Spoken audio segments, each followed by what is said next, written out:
오늘 거룩한 주일, 특별히 어버이 주일을 맞이해서 우리 하나님 앞에 나오신 우리 모든 성도님들 주님 이름으로 축복합니다.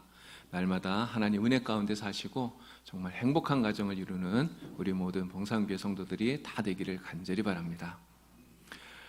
성족이여 영원하라. 이것은 미국의 국가입니다. 미국의 애국가이죠. 그런데 미국인들이 이 애국가보다, 자기 나라 국가보다 더 애창했던 그러한 노래가 있다고 합니다. 그것은 바로 존 하워드 페인이라고 하는 사람이 노랫말을 지은 홈 스위트 홈이라고 하는 노래예요.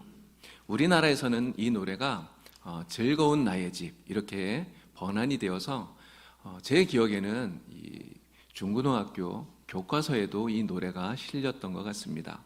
즐거운 곳에서는 날 오라 하여도 내 쉴 곳은 작은 집, 내 집뿐이리. 이렇게 시작하는 노래예요.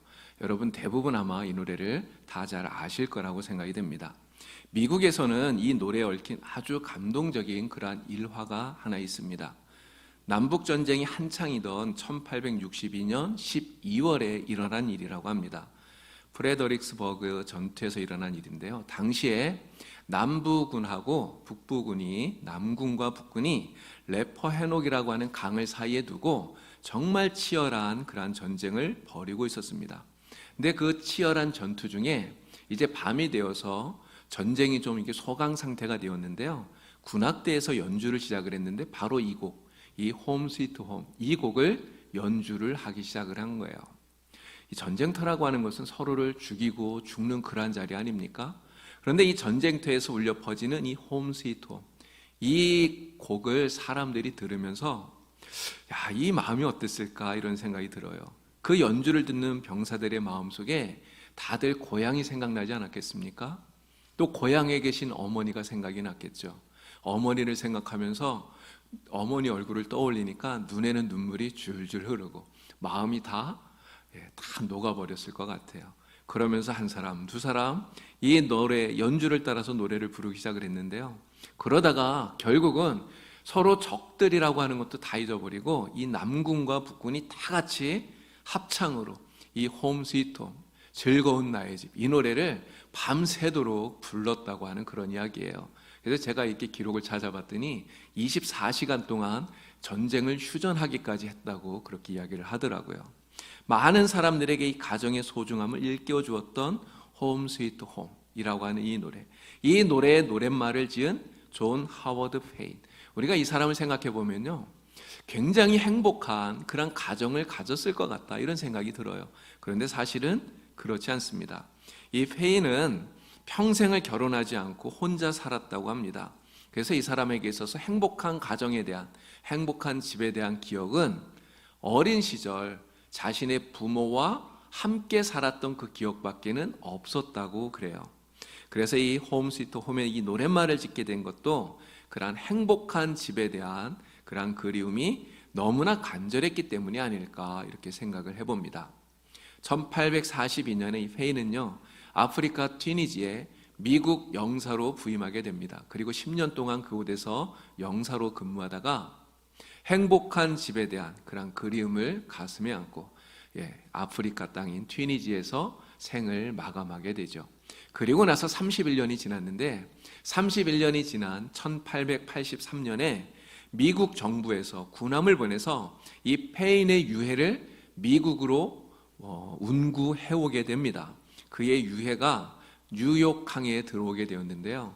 그의 유해가 뉴욕항에 들어오던 이날 대통령을 비롯해서 국무위원, 또 상원의원, 콜롬비아 대학 총장, 하여간 유명하다는 사람들은 다 왔던 것 같아요. 한 천여 명의, 수천여 명의 사람들이 모여서 조의를 표했다고 합니다. 65명의 밴드가 그가 지은 이 홈 스위트 홈, 이 노래를 연주를 했는데요. 그 노래를 들으면서 많은 사람들이 눈시울을 적시는 그런 일이 있었다고 합니다. 어떻게 해서 왜 이렇게 많은 사람들이 이 사람의 일을 이 사람을 이렇게 추앙하게 된 것일까? 이를 기억하게 된 것일까? 그 이유는 바로 이가 홈 스위트 홈이라고 하는 이 노래를 만들어서 전 세계 수많은 사람들에게 가정이 얼마나 소중한가, 이 가정의 소중함을 일깨워 주었기 때문이다 라고 하는 것이죠. 행복한 가정을 이루는 것 모든 사람들이 다 바라는 꿈입니다. 여러분, 우리 가정이 불행하면 좋겠다 이렇게 생각하는 사람이 있을까요? 아마 아무도 없을 거예요. 모든 사람들은 우리 가정이 정말 행복한 가정이 되면 좋겠다, 행복한 가정을 꿈꿉니다. 저녁이 되면 빨리 돌아가서 쉴 수 있는 그러한 집, 사랑과 기쁨과 행복이 넘쳐나는 그러한 행복한 가정을 다들 꿈꾼다고 하는 것이죠. 그런데 너무나 안타까운 것은 모두가 다 이렇게 행복한 가정을 꿈꾸지만 그러나 모든 사람들의 가정이 행복하지는 못하다고 하는 것입니다. 작년에 두잇 서베이라는 곳에서 당신의 가정은 행복합니까? 이런 제목으로 설문조사를 했습니다. 그런데 설문조사 결과가 이렇게 나왔어요. 매우 행복하다, 이렇게 답변한 것이 19.7%고요. 좀 행복하다, 이런 답변이 33.6%입니다. 보통이다, 이 답변이요 34.3%, 별로 행복하지 않다 9%, 전혀 행복하지 않다 이렇게 답한 것이 3.4%입니다. 그래도 이렇게 좀 계산을 해보니까요, 그래도 행복하다, 행복한 편이다 이렇게 생각하는 가정이 53.3%나 됩니다. 절반을 이렇게 넘죠. 그런데 행복하지 못하다고 생각하는 가정도 12.4%나 됩니다. 100가정 가운데 무려 12가정은 우리 집은 불행하다 이렇게 생각을 한다고 하는 거예요. 얼마 전 뉴스에 서울에 있는 한 빌라에서 장롱 안에서 비닐에 쌓인 할머니와 손자의 시신이 발견되는, 그래서 정말 우리에게 큰 충격을 주는 그런 사건이 있었습니다. 연락이 되지 않는다고 하는 이 며느리의 신고에 빌라에 가서 보니까 장롱 안에서 할머니와 그 손자의 시신이 발견이 되게 된 것이죠. 며칠 후에 이 사건의 범인이 잡혔죠. 그 범인이 누굽니까? 바로 그 할머니의 아들이었어요. 죽은 그 손자의 아버지였습니다. 어머니와 금전 문제로 다투다가 이 아들이 어머니를 살해하고 그리고 자고 있던 자기 아들마저 살해했다고 하는 것이죠. 너무나 끔찍한 이 아들의 범행으로 말미암아서 정말 세상에 가장 행복해야 할 그 가정이 가장 불행한 그러한 곳이 되고 만 것입니다. 우리가 성경을 보면요, 성경 안에도 이렇게 별로 행복해 보이지 않는 그러한 가정의 모습이 나옵니다. 바로 야곱의 가정이에요. 야곱은 네 아내가 있었죠. 그리고 그 네 아내로부터 12명의 아들을 두었습니다. 그리고 딸을 하나 두었어요. 그런데 그 가정에는 늘 분란이 그치질 않았던 것 같습니다. 아내들은요, 남편의 사랑을 다 차지하기 위해서 늘 질투를 했어요. 또 아들들은 아버지의 사랑을 독차지하는 다른 아들을 시기합니다. 그래서 결국 어떤 일이 벌어졌습니까? 형제들끼리 서로 짜고서 다른 형제를 노예로 팔아버리는 그런 끔찍한 일이 이 가정에서 일어나게 된 것입니다. 야곱은요, 자기가 그토록 사랑했던 아들 그 요셉이 죽었다고 생각을 하고 정말 몇 날 며칠을 통곡으로 울면서 그렇게 보낼 수밖에 없었던 거예요. 정말 이 가정에 과연 행복이라는 것이 있었을까, 이런 생각을 해보게 되는 것입니다. 그러나 여러분, 우리가 살아가는 가장 기본적인 삶의 터전인 이 가정은 정말 행복해야 돼요. 행복한 가정이어야 됩니다. 옛말에도 가화만사성 이렇게 이야기를 했어요. 가정이 행복해야, 가정이 먼저 행복해야 다른 일들도 다 잘 되는 법이라고 하는 것입니다. 여러분, 가정을 가장 먼저 최초로 만드신 분이 누구시죠? 누가 가정을 가장 먼저 만들어 주셨습니까? 바로 우리 하나님이 가정을 만들어 주셨어요. 여러분, 왜 하나님께서 우리에게 가정을 만들어 주셨을까요? 바로 우리가 가정 안에서 행복하게 살라고, 행복을 주시려고 우리에게 가정을 만들어 주신 것입니다. 에덴 동산에서 아담은 처음에 혼자였잖아요. 모든 것이 완벽한 그런 에덴 동산이었지만 아마도 이 아담의 얼굴이, 에덴 동산에 있는 아담의 얼굴이 무척이나 어두워 보였던 것 같습니다. 그래서 하나님께서 어떻게 하시죠? 아담에게 그를 돕는 배필로서 하와를 만들어 주신 거예요. 하나님의 인도로서 아담이 하와를 처음 만나던 날, 여러분, 이 아담이 하와를 처음 만날 때 그의 표정이 어땠을까? 여러분 상상해 보셨습니까? 정말 아담의 얼굴이 환하게 웃는 정도가 아니라 행복으로, 정말 기쁨으로 가득 찼을 것 같아요. 하와를 보면서 말하지 않습니까? 이는 내 뼈 중에 뼈요 내 살 중에 살이로다. 너무나 행복했었던 것이죠. 하나님께서는 이렇게 두 사람을 부부로 만들어주시고 그리고 인류 최초의 가정을 이루어주시면서 세상 무엇과도 비교할 수 없는 가장 큰 행복을 바로 이 가정을 통해서 누릴 수 있도록, 찾을 수 있도록 만들어 주셨다고 하는 것입니다. 여러분, 오늘 우리의 가정은 누가 만들어 주셨을까요? 오늘 우리들의 가정을 만들어 주신 분이 누굽니까? 아담의 가정을 하나님이 만드셨듯이 오늘 우리의 가정을 만드신 분 역시 하나님이셔요. 여러분, 왜 우리가 하나님께서 우리에게 가정을 만들어 주셨죠? 이유는 똑같습니다. 우리 역시 이 가정을 통해서 행복을 누릴 수 있도록 하나님이 만들어 주신 것입니다. 그래서 오늘 우리들은 이 가정에서 행복을 누려야 돼요. 하나님은 우리의 가정이 정말 행복이 넘치고 기쁨이 가득하기를 원하신다는 거예요. 우리가 가정 안에서 행복을 누리고 기쁘게 살아가는 그 모습을 보시면 정말 우리 하나님께서 기쁘게 여기신다고 하는 것입니다. 그래서 오늘 우리의 가정은 행복한 웃음꽃이 만발한 이러한 가정이 되어야 되는 것입니다. 자, 그러면 오늘 우리가 이렇게 행복한 가정을 만들어야 되는데, 행복한 가정을 이루어야 되는데 어떻게 해야 우리의 가정이 정말 행복한 가정이 될 수 있겠느냐 하는 것입니다.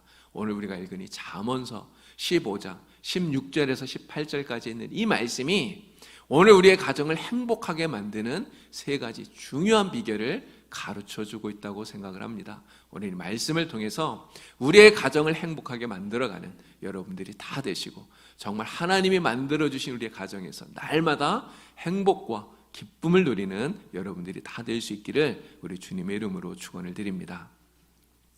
행복한 가정을 이루는 첫 번째 비결은 뭘까요? 행복한 가정을 이루는 첫 번째 비결은 모든 가족이 다 함께 가정의 주인이 되시는 하나님만 섬기는 거예요. 우리 16절 말씀을 다 같이 함께 다시 읽어보겠습니다. 16절입니다. 다 같이 읽습니다. 가산이 적어도 여호와를 경외하는 것이 크게 부하고 번뇌하는 것보다 나으니라. 아멘. 이 말씀은 행복한 가정을 이루는 그 비결이 물질에 있는 것이 아니라 하나님을 섬기는 데 있다. 이것을 우리에게 알려주고 있는 것입니다. 행복한 가정을 이루기 위해서 하나님을 섬길 것이냐, 재물을 섬길 것이냐, 이것을 말씀하고 있는 것이죠. 하나님과 대립되는 우상 가운데 재물이나 부를 가리켜서 맘몬이라고 이렇게 말하죠. 맘몬. 이 맘몬이 우리의 가정에서 마치 신처럼 하나님처럼 군림할 수 있다고 하는 겁니다.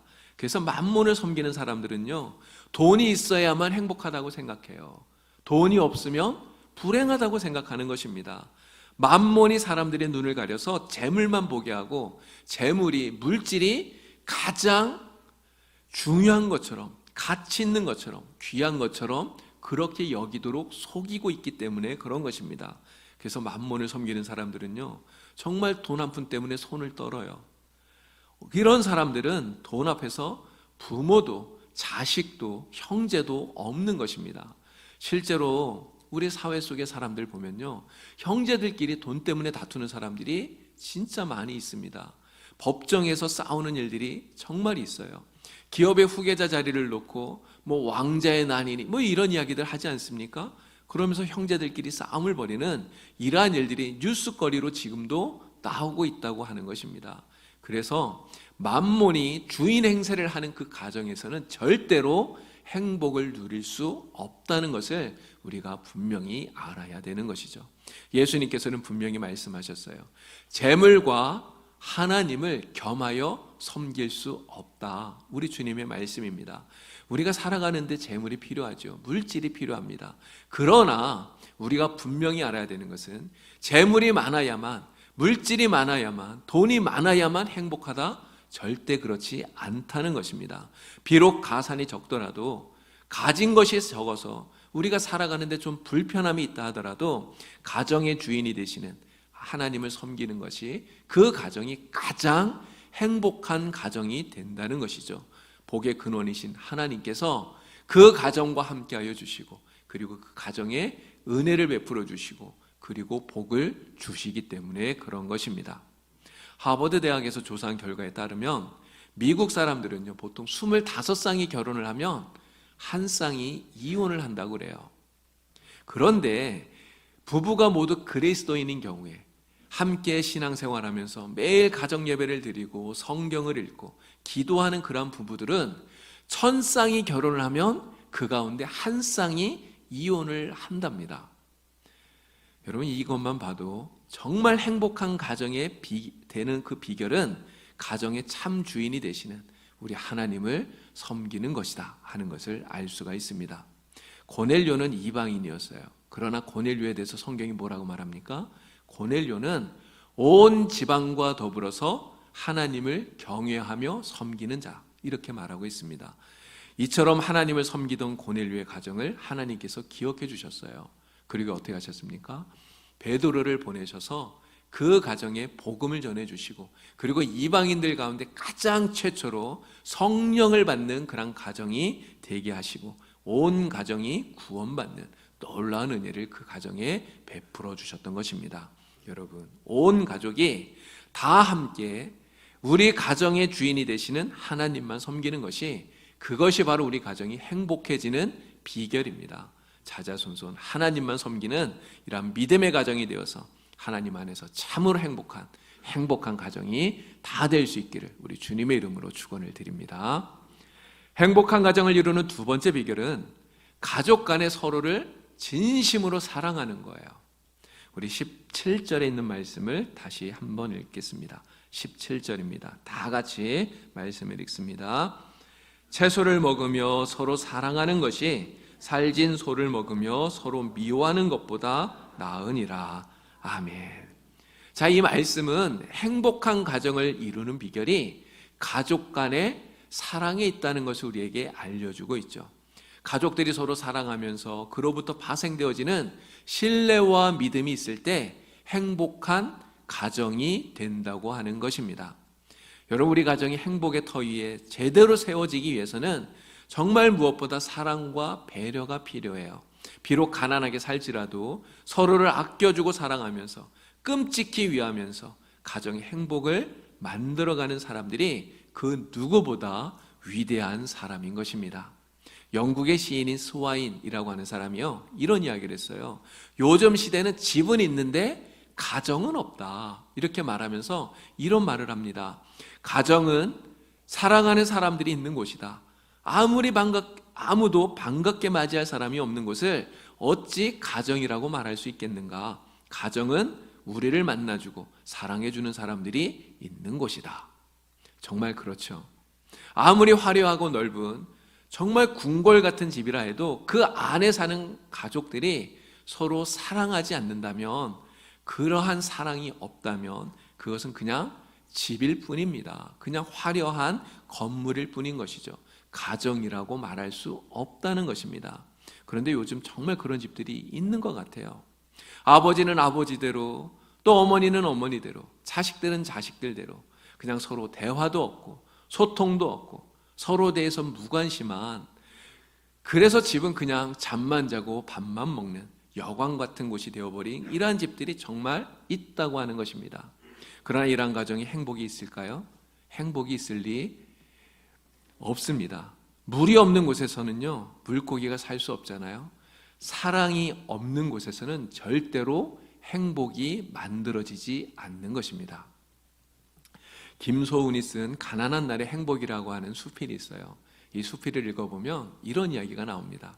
한 가난한 신혼부부 이야기예요. 남편은 실직을 해서 집에 있는데 아내는 가까운 회사를 다닙니다. 그런데 어느 날 집에 쌀이 다 떨어진 거예요. 그래서 아침에 아내가 아침을 먹지 못하고 굶고 회사에 출근을 합니다. 출근하는 아내를 보고 남편이 이야기하죠. 여보, 내가 어떻게 하든지 점심을 준비해 놓을 테니까 그때만 좀 참아줘, 이야기를 합니다. 점심때가 되어서 이 아내가 집에 왔어요. 근데 집에 왔더니 남편은 없고 방 안에 밥상이 놓여져 있는데 신문지로 이렇게 덮여 있는 거예요. 그래서 이 아내가 그 신문지를 걷고 밥을 먹으려고 보니까 밥 한 그릇, 그리고 간장 한 종지가 놓여져 있는 거예요. 쌀은 이 남편이 어떻게 구했는데 반찬까지는 구하지를 못했던 것 같습니다. 이 아내가 수저를 들여다가 상의에 놓여져 있는 작은 쪽지를 하나 보게 되었어요. 이 쪽지에 이렇게 쓰여져 있었습니다. 왕후의 밥, 거리 내 찬, 이걸로 우선 시장기만 속여 두시오. 이렇게 남편이 써놓은 거예요. 여러분, 이 메모를 보는 순간에 아내의 눈에 눈물이 핑 돌면서 정말 세상에 왕후가 된 것보다도 더 큰 그러한 행복감을 느꼈다고 하는 거예요. 만금을 주고도 살 수 없는 행복감에 이 아내의 가슴이 부풀었다고 하는 것입니다. 여러분, 이 가난한 아내가 도대체 무엇 때문에 이렇게 행복해 할까요? 여러분, 그 앞에 놓여있는 밥 때문일까요? 아닙니다. 바로 남편의 사랑 때문 아닌가요? 자신을 향한 그 진실한 남편의 사랑을 느꼈기 때문에, 비록 밥 한 그릇에 간장 한 종지뿐이지만 그 남편의 진실한 사랑이 있었기 때문에 왕후도 부럽지 않은 그러한 행복을 느꼈던 것입니다. 여러분, 이처럼 가족에 대한 진실한 사랑이 우리 가정이 행복해지는 비결인 것이에요. 서로 진실한 마음으로 사랑하고 배려하고 아껴줌으로써 오늘 우리들의 가정이 정말 행복한 가정이 될 수 있기를 우리 주님의 이름으로 축원을 드립니다. 행복한 가정을 이루는 세 번째 비결은 가족들이 서로에게 화를 내지 않는 거예요. 화를 내지 않고 분을 내지 않고 오래오래 참아주는 것입니다. 우리 18절 말씀 다 함께 읽겠습니다. 18절입니다. 다 함께 읽겠습니다. 분을 쉽게 내는 자는 다툼을 일으켜도 노하기를 더디하는 자는 시비를 그치게 하느니라. 아멘. 자, 이 말씀은 가족 간에 누구라도 분을 쉽게 내면, 화를 내게 되면, 그러면 다툼이 되기 쉬우니 화가 나더라도 좀 참아라. 상대방을 이해해주고 인내주어라. 그래야 행복한 가정을 이룰 수 있다 하는 것을 우리에게 알려주고 있습니다. 여러분, 간혹 보면요, 밖에서는 정말 잘해요. 밖에서 사람들 만나면 부드럽게 말하고 친절하게 대하고 그렇게 하는데, 가족들에게는 그렇게 하지 않는 사람들이 있습니다. 거칠게 말하고 화를 잘 내는 이런 사람들이 있어요. 그러면서 아내가 한마디 하면, 당신이 뭐 한다고 그래? 잠자코 있어. 이렇게 말하는 남편들이 간혹 가다 보면 있어요. 여러분, 이런 가정에 행복이 있겠습니까? 그렇지 않은 것이죠. 평생을 인과 예를 강조했던 공자, 여러분, 이 공자가요, 제사상에 구운 고기, 이 번육을 올리지 않았다고 하는 그 이유로 아내와 갈라섰답니다. 근데 이 공자만 그런 것이 아니라 공자의 아들인 공리, 또 손자인 공급, 그 사람들도 별다른 이유 없이 아내를 쫓아냈대요. 그리고 3대가 호라비로 살았다고 합니다. 아내의 작은 실수에도 참아주지 못하고 분을 내는 사람이라면 아무리 위대한 성인 군자로 이름을 날렸다 하더라도 정말 그 가정이 행복한 가정이었을까 의심이 드는 것이죠. 영국의 에드워드 7세는요, 식사 예법에 아주 몹시나 엄격한 왕이었다 그래요. 그래서 어린 왕자들이 이 에드워드 7세와 같이 식사라는 그 식사 자리를 굉장히 무서워했답니다. 하루는 아침 식사를 하는데 어린 한 왕자가요, 이 에드워드 7세 왕에게 무언가 이야기를 하려고 했어요. 그랬더니 왕이 버럭 화를 내면서 말합니다. 야, 식사 중에는 말하지 말라 그랬지? 이야기를 했어요. 화를 냈어요. 이 아이가 뭐 말을 할 수가 없잖아요. 그래서 입을 다물어 버렸습니다. 식사가 끝나고 나서 에드워드 7세가 이 왕자를 불렀어요. 물었어요. 야, 너 아까 무슨 말 하려고 그랬느냐? 물었습니다. 그랬더니 아이가 하는 말이, 이젠 늦었어요. 이렇게 말해요. 늦어? 무슨 일인데? 그랬더니 이 아이가 하는 말이요, 아까 할아버지 음식에 벌레가 들어있었어요. 이렇게 말을 하더래요. 쉽게 화를 내고 분을 내면 그것은 결국 나에게 손해가 될 뿐이에요. 손해가 될 뿐더러 행복한 가정을 만들기도 어렵다고 하는 것입니다. 여러분, 아무리 가족이라 해도 마음에 들지 않을 때가 있어요. 그렇지 않습니까? 아무리 가족이라 해도 내 기대에 따라주지 않을 만큼 따라주지 못해서 못마땅한 생각이 들 때도 있다는 것입니다. 그러나 그렇더라도 결코 그것 때문에 화를 내거나 분을 내시지 마시길 바랍니다. 가족에게 우리는 더 부드럽게 말해줘야 돼요. 가족에게 우리는 더 다정하게 대해줘야 됩니다. 가족에게 더 많이 참아주고 인내해주는 여러분들이 다 될 수 있기를 바랍니다. 우리가 가족에게 왜 더 그렇게 해야 될까요? 우리가 다른 사람들에게도 그렇게 해야 되지만 가족에게 더 이렇게 해야 되는 이유는 하나님께서 가정이라고 하는 이 울타리 안에서 한 가족으로 만들어주신 정말 특별한 사람이 우리의 가족이기 때문에 그렇습니다. 바울은 고린도전서 13장에서 사랑은 오래 참고 사랑은 성내지 않는다 말합니다. 가족들이 서로에게 대하여서 화를 내지 않고 오래 참아주는 것, 이것이 바로 행복한 가정을 만드는 비결인 줄 믿습니다. 비록 마음에 들지 않는 것이 있더라도 가족이니까 품어주시고 가족이니까 더 이해해 주시고 가족이니까 더 오래 참아주시는 여러분들이 되기를 바랍니다. 그래서 하나님의 은총으로 행복한 가정을 만들어가는 여러분들이 되기를 우리 주님의 이름으로 축복합니다. 우리의 가정이 행복한 가정이 되는 것은 우리가 간절히 바라는 것이죠. 우리가 간절히 바라는 것일 뿐만 아니라 말씀드린 대로 우리의 가정을 만들어주신 하나님께서 우리의 가정을 보고 원하시는, 하나님이 바라는 것입니다. 여러분, 우리의 가정이 정말 행복한 가정이 되기를 간절히 바랍니다. 오늘 잠언 말씀을 통해서 우리에게 주신 말씀대로 우리의 가정이 행복한 가정이 되기 위해서 정말 하나님만을 우리의 참된 주인으로 모시고 하나님만 섬기고 믿음으로 살아가는 정말 천국처럼 행복한 가정을 만들어 가시는 여러분들이 되기를 바랍니다. 주님께서 십자가에서 생명을 주시기까지 우리를 사랑하신 것처럼 정말 우리가 주님의 그 사랑을 가지고 서로를 향한 그런 사랑과 섬김이 풍성하게 넘쳐나는 그런 행복한 가정을 여러분들 다 만드시기를 바랍니다. 하나님께서 부족하고 죄 많은 우리들이지만 오래 참아주시고 또 인내주신 것처럼 서로의 허물은 덮어주고 또 잘못은 용서해주면서 서로 많이 참아주고 인내줌으로 행복한 가정을 만들어 가시는 여러분들이 되기를 우리 주님의 이름으로 축원을 드립니다. 기도드립니다. 하나님 아버지, 저희들에게 가정을 주시고 믿음 안에 살아가게 하시니 참으로 감사합니다. 하나님께서 만들어주신 우리의 가정이 하나님 원하시는 대로 행복한 가정이 되도록 도와주시옵소서. 오직 하나님만 섬기며 믿음으로 살아가는 가정이 되게 하여 주시고 주님의 사랑으로 서로를 사랑하고 섬기는 가정이 되게 하시고 주님처럼 용서하고 인내하며 서로를 품어주는 가정이 되게 하여 주시옵소서. 우리 봉산교회 모든 성도들의 가정이 주님의 사랑 안에서 참으로 행복한 가정이 되게 하셔서 이 세상 속에 하나님의 향기를, 우리 주님의 향기를 풍겨내는 복된 가정들로 삼아 주시옵소서. 예수님의 이름으로 기도드리옵나이다. 아멘.